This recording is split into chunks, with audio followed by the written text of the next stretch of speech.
अलवर अलवर की ओर चलेंगे और अलवर में मैं आपको बता दूं कि एक एमबीबीएस छात्र है जो लापता हो चुका है। रूस में एमबीबीएस छात्र के लापता होने का ये पूरा मामला है और लापता छात्र की तलाश को लेकर लोगों का जो है मार्च अब देखने को मिल रहा है। क्षेत्रवासियों ने उपखंड अधिकारी को ज्ञापन सौंप दिया है और उतना नहीं, देखिए राष्ट्रपति के नाम उपखंड अधिकारी को ज्ञापन दिया गया है।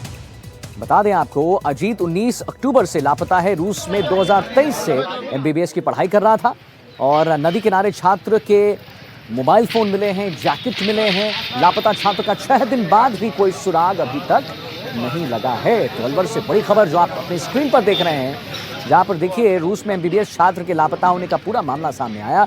लापता छात्र की तलाश को लेकर लोगों का मार्च है और उसके बाद आप देखिए कि कैसे क्षेत्रवासियों ने उपखंड अधिकारी को ज्ञापन भी सौंप दिया है। राष्ट्रपति के नाम उपखंड अधिकारी को ज्ञापन दे दिया गया है। अजीत 19 अक्टूबर से लापता है और रूस में 2023 से ये एमबीबीएस की पढ़ाई कर रहा है। एसडीएम साहब से हमने निवेदन किया है कि हम लोगों का बच्चा जो है वो 19 तारीख रात को 11 बजे से लापता है। हमारे पास जो इन्फॉर्मेशन आया है वो अर्ली इन द मॉर्निंग 20 को आया है। 10 बजे के आसपास हमें पता चला तो उसका फोन जो है वो रशियन पुलिस के पास था। तो मिस कम्युनिकेशन हुआ, लैंग्वेज प्रॉब्लम हुई, तो हमने उसके क्लासमेट को फोन किया, रूममेट को, तो उसने बताया कि वो रात को दूध लेने के बहाने गया, उसके बाद वो हॉस्टल नहीं आया। तो स्टार्टिंग में तो हम लोग सोच रहे थे कि उन्होंने बताया कि भाई अगले दिन पुलिस को वहाँ जैकेट है, उसके शूज है, मोबाइल वगैरह किसी रिवर के पास में पार्क में मिले हैं। तो हमने सोचा कि हो सकता है बच्चे ने सुसाइड वगैरह का इस तरीके का सीन लग रहा था।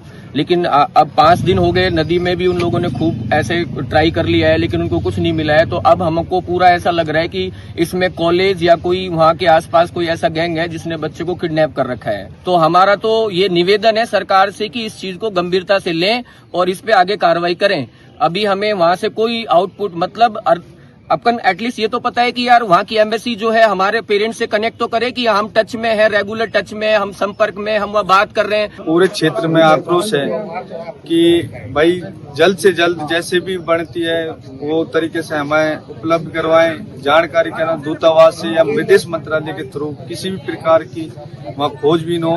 एक तो पहली बात तो हमारी प्रॉपरली हमें वहाँ की जो FIR कॉपी है वो अब तक हमें उपलब्ध नहीं हुई है या केस हुआ कि नहीं हुआ। वहाँ कॉलेज प्रशासन से भी हमने मांग की तो वो हमें कोई कॉपी उपलब्ध नहीं करवा रहे वहाँ से FIR की, और ना ही वहाँ से तरीके से कोई जवाब आ रहा है। तो जनता में और यहाँ के जो हमारे क्षेत्रवासी हैं उनमें सारे भारी आक्रोश है कि हमारा जो भी अजीत चौधरी है वो जल्द से जल्द वहाँ से ढूंढवाया जाए और उसको वापिस इंडिया भेजा जाए। और हमारे साथ हमारे संवाददाता मुदित गौड़ जुड़ गए हैं इसी खबर पर और जानकारी देने के लिए। मुदित, 6 दिन से ये जो युवक है लापता है, पहले तो बताइए कि क्या कोई लेटर मिला, कोई सुराग मिला, उसके बाद क्या कोई गैंग वॉर का तो ये केस नहीं है, क्योंकि बाहर में क्या होता है गैंग वॉर्स भी बहुत चलते हैं, कुछ भी सुराग अभी नहीं मिला है। क्या मंत्रालय का इस पर क्या कहना है, क्योंकि वहां पर इन्होंने ज्ञापन सौंप दिया है, अब क्या कार्रवाई होगी, सब कुछ बताइए यहाँ पर मुदित, क्या लेटेस्ट इस पर?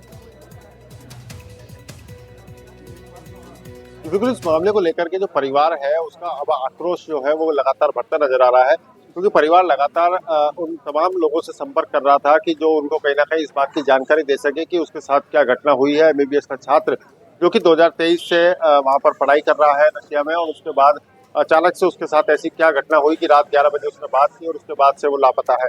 6वां दिन आज हो चुका है और 6 दिन में कॉलेज को लगातार इन्होंने प्रयास किए, लगातार उनको मेल लिखे, उनसे लगातार FIR मांग की प्रयास किए। लेकिन कल जब उनसे बातचीत की थी हमने तो उन्होंने बताया था कि कॉलेज ने अभी तक FIR भी नहीं कराई है, लेकिन पुलिस में एक वर्बली जानकारी दी है, जिसको लेकर के परिवार में आक्रोश था कि कॉलेज ने अब तक FIR क्यों नहीं कराई, केस रजिस्टर्ड क्यों नहीं कराया, इस बात को लेकर आक्रोश था। उसके बाद वो अलवर के सांसद और केंद्रीय मंत्री भूपेंद्र यादव के निवास पर भी पहुंचे थे, वहां भी उन्होंने अपनी वेदना रखी थी और लगातार मांग कर रहे हैं कि विदेश मंत्रालय इसको लेकर के कहीं ना कहीं कोई बड़े कदम उठाए और उस जो छात्र है उसको ढूंढने के जो प्रयास है उनको तेज किया जाए, जिससे कि छात्र जो है समय रहते सकुशल परिवार के साथ पहुंच सके और कोई अप्रिय घटना उसके साथ हुई है या नहीं हुई है इसकी जानकारी को लेकर के अब संदेह जाहिर कर दिया है कि उसके साथ कोई अप्रिय घटना हुई है, क्योंकि नदी में डूबने जैसी बात शुरुआती दौर में वहां से पता चली थी, लेकिन नदी में भी अभी कहीं भी किस तरह का कोई शव नहीं मिला है। तो इसके बाद अब उनको ये लग रहा है कि उसका किसी ने अपहरण किया हुआ है और उसको कहीं ना कहीं अभी कहीं अलग रखा हुआ है। तो जो छात्र है उसको लेकर के परिवार ने आक्रोश जाहिर किया है। पूरा गांव जो है आज बड़े स्तर पर बड़ी संख्या में लोग पहुंचे हैं और एसडीएम को राष्ट्रपति के नाम ज्ञापन दिया है। राष्ट्रपति से गुहार लगाई है उन्होंने कि उस बालक को किसी भी तरह से उनको सुपुर्द कराया जाए, बच्चे को ढूंढा जाए और जिससे कि परिवार को सांत्वना मिल सके। इस पूरे घटनाक्रम में पूरे गांव ने उनका समर्थन किया है। इस घटना के बाद से पूरे गांव में आक्रोश है और कहीं ना कहीं एक चिंता का विषय उनके लिए बना हुआ है कि उसका छठा दिन आज है और छठे दिन तक उनके पास किसी तरह का कोई जवाब नहीं मिल रहा है, किसी तरह की कोई जानकारी नहीं मिल रही है और पूरे मामले को लेकर के अभी तक ना यूनिवर्सिटी कोई जवाब दे रही है, ना सरकार से अभी तक उन्हें कोई जानकारी उपलब्ध हो पाई है। जी चलिए ठीक है मुद्दित, बहुत बहुत धन्यवाद आपका महत्वपूर्ण जानकारी देने के लिए। लेटेस्ट क्या है इस खबर पर उसके बारे में बताने के लिए आइए अब हम